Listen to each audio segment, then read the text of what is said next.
Alright guys, I'm going to walk you through the job that I did today.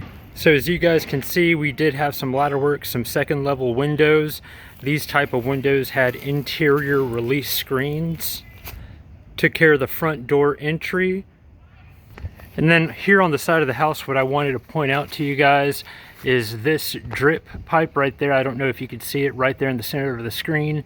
Sometimes the rust that comes from that can drip on the window and start creating mineral deposits on the window, and that was starting to build up on this window, but I went ahead and buffed it out.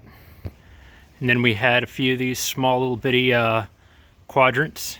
So this was an exterior window cleaning only, and one thing that I want to point out to you guys is there was mineral deposits on the windows over here because of the pool sprayer.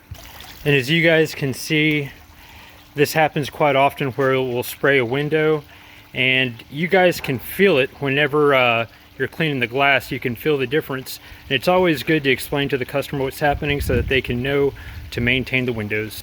Alright, all I have left right now is to dust off the screens. They did not want me to wash the screens, and then I will be done. I'll be sure to include the video so that you guys can see the recap.